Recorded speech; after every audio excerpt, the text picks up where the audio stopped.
دوسرا دن کون جیا کون مرا پتہ ہی نہیں ہے کہ ہم اپنا بیان ختم کر پائیں گے نہیں کر پائیں گے. نہ آپ کو پتا ہے نہ مجھے پتا ہے. یہ بھی پتا نہیں ہے کہ میں یہاں سے اٹھ پاؤں گا نہیں اٹھ پاؤں گا. یہ بھی نہیں پتا کہ میں آنے والا جملہ بول پاؤں گا کہ نہیں بول پاؤں گا. وہ تو اللہ کے اختیار میں ہے. سب کچھ اللہ کے اختیار میں ہے. کب ہمیں یہاں سے پوچھ کر جانا پڑ جائے, کب ہمیں یہاں سے چلے جانا پڑ جائے, کسی کو خبر نہیں ہے. یہ فانی ہے, ہر انسان کو یہاں سے جانا ہے. اس کے بعد کی جو منزل ہوگی وہ دائمی ہے, وہاں کبھی مرنا نہیں ہے. تیرے آزاد بندوں کی نہ یہ دنیا نہ وہ دنیا. یہاں مرنے کی پابندی, وہاں جینے کی پابندی. یہاں موت ہے, وہاں موت نہیں ہے. تو حضرت ربیعہ جو تھے وہ سمجھدار تھے. انہوں نے دنیا نہیں مانگی بلکہ انہوں نے جنت مانگی. انہیں پتا تھا کہ دنیا چھوڑ کے جانا ہے اور جنت ایک ایسی جگہ ہے کہ جہاں سے کبھی نکالا نہیں جانا. حضرت ربیعہ کہتے ہیں یا رسول اللہ مجھے جنت چاہیے, خالی جنت نہیں چاہیے بلکہ جنت میں بھی آپ کے قدموں میں جگہ چاہیے. تو حضور فرماتے ہیں ربیعہ وہ تو ہم نے تمہیں دے دی, اس کے علاوہ بھی کچھ اور چاہیے. تو حضرت ربیعہ کہتے ہیں یا رسول اللہ بس اب کچھ نہیں چاہیے, جنت مل گئی تو اس سے بڑی کچھ ہو ہی نہیں سکتا. سب سے بڑی چیز مومن کے لیے یہی ہے کہ اللہ تعالیٰ اس کو مرنے کے بعد جنت دے دے. آدمی دنیا میں رہے, غریب بن کے رہے, پریشان رہے, چھپر میں رہے, صحیح طریقے سے کھانے کو نہ ملتا ہو, لیکن مرنے کے بعد اللہ تعالیٰ اس کو اپنے کرم سے جنت دے دے تو اس سے بڑا کوئی مالدار نہیں ہے. ایک وہ آدمی جو دنیا میں بڑے عیش و عشرت کے ساتھ رہے, کوٹھی میں رہے, بنگلے میں رہے, محلوں میں رہے, اچھے کپڑے پہنے, اچھا کھانا کھائے, لیکن اللہ اس کو مرنے کے بعد اگر جہنم دے دے تو پھر اس سے بڑا کوئی غریب نہیں ہے. صبح شام اٹھتے بیٹھتے چلتے پھرتے اپنی دعاؤں میں اللہ سے ایمان پہ خاتمے کی موت مانگا کرو. اللہ تو جس حال میں رکھے, مالدار بنا کے رکھے یا غریب بنا کے رکھے, لیکن اتنا کرم ضرور کریے جب ہم دنیا سے جاتے ہوں تو ہمارا خاتمہ ایمان پہ ہونا چاہیے.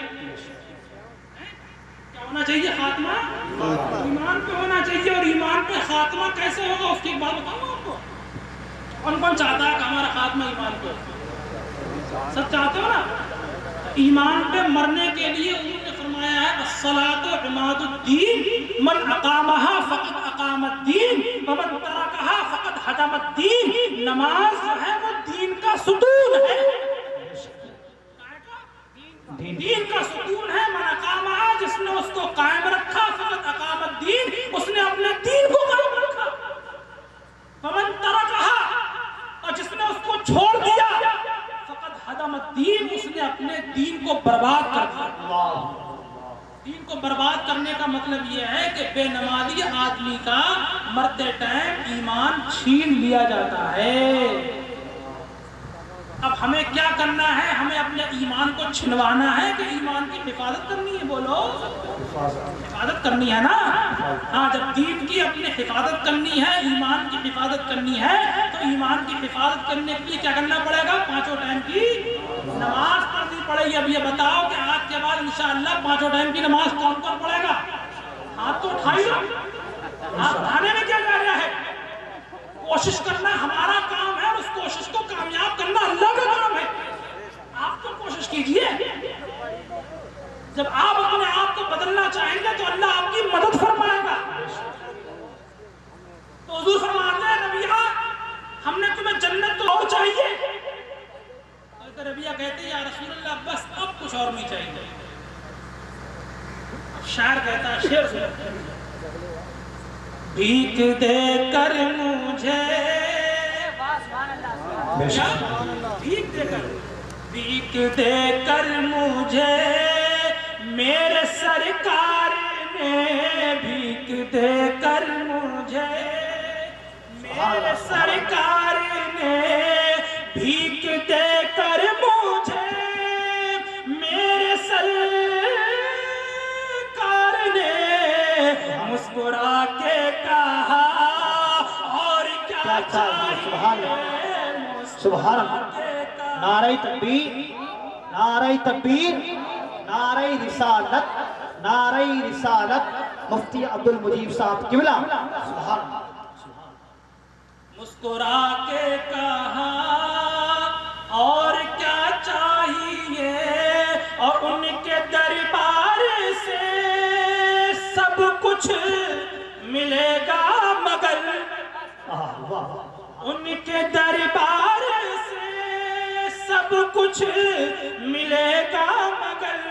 اپنا کردار بھی دیکھنا چاہیے، سبحان اللہ، سبحان اللہ، کردار بھی دیکھنا چاہیے، اور آپ اپنی غلامی کی دے دے سند، عزت و مرتبہ اور کیا چاہیے، عزت و مرتبہ اور کیا چاہیے، دوشی پر اللہم صلی علی سیدنا محمد وبارک وسلم، صلاۃ و سلام علیک یا رسول اللہ۔ ہے ان الدین عند اللہ الاسلام،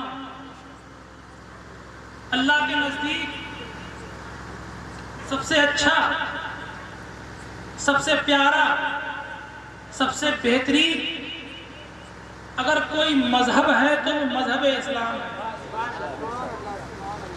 کس کے نزدیک؟ اللہ کے نزدیک اگر کوئی دین ہے واقعی تو وہ اسلام ہے۔ اسلام سے اچھا کوئی مذہب نہیں، کوئی دھرم نہیں۔ ماننے والوں کو کہا جاتا ہے مسلمان، تو پتہ لگا کہ سارے مذہبوں میں سب سے اچھا مذہب ہے مذہب اسلام، اور سارے انسانوں میں، ساری قوموں میں سب سے اچھی اگر کوئی قوم ہے تو وہ ہے قوم مسلم۔ بھائی اچھے کے ماننے والے اچھے تو ہوں گے، اچھے کے ماننے والے برے تو نہیں ہو سکتے نا، اچھے کے ماننے والے اچھے ہی کہلائیں گے۔ ہمارا مذہب سب مذہبوں میں سب سے اچھا، اور ہم اس مذہب کے ماننے والے ہیں۔ لیکن ایک بات یاد رکھو میرے پیارے، عیسائی پوپ جان برنارڈ شاہ نے ایک بات کہی، اس نے کہا تھا کہ دنیا کے اندر سب سے اچھا اگر کوئی مذہب ہے تو وہ مذہب اسلام ہے،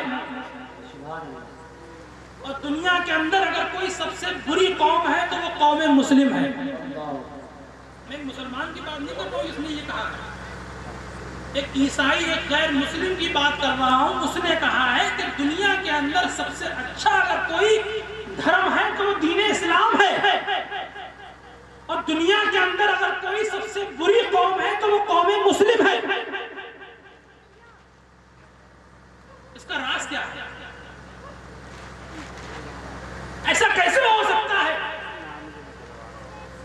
کہ سب سے اچھے دھرم کے ماننے والے سب سے برے کیسے ہو سکتے ہیں؟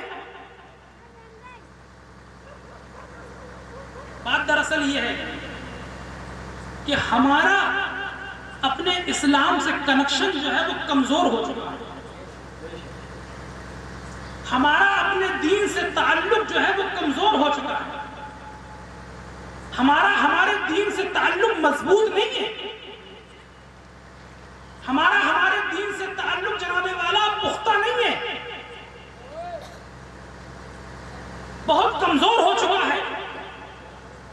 اور لوگ ہیں وہ جس دھرم کے ماننے والے ہیں اس دھرم میں جناب والا وہ اپنے دھرم کے معاملے میں بڑے مضبوط ہیں۔ ہندو برادری میں جناب والا پوجا کی جاتی ہے پتھروں کی، جس میں جتنی زیادہ طاقت ہوتی ہے وہ اس کی پوجا کرنا شروع کر دیتے ہیں۔ وہ پیڑوں کے آگے جھکتے ہیں، وہ دریاؤں کے آگے جھکتے ہیں، وہ پتھروں کے آگے جھکتے ہیں، وہ انسانوں کے آگے بھی جھک جاتے ہیں۔ ان کا دھرم کا یہ اصول ہے۔ عیسائی جناب والا تین خدا مانتے ہیں، ان کے دھرم کا اصول ہے۔ پنجابی برادری جو ہے وہ گردوارے میں جا کے عبادت کرتی ہے، وہ ان کے دھرم کا اصول ہے۔ لیکن ہمارے دھرم کا اصول یہ ہے، ہمارے دھرم کا قانون یہ ہے کہ ہم جناب والا کسی کی عبادت نہیں کرتے ہیں، ہم اس کی عبادت کرتے ہیں جس نے سب کو پیدا کیا ہے۔ اب ہمیں اپنے اپنے گریبان میں جھانک کے دیکھنا ہے کہ ہم کتنے اپنے مذہب کے مطابق زندگی گزار رہے ہیں، کتنا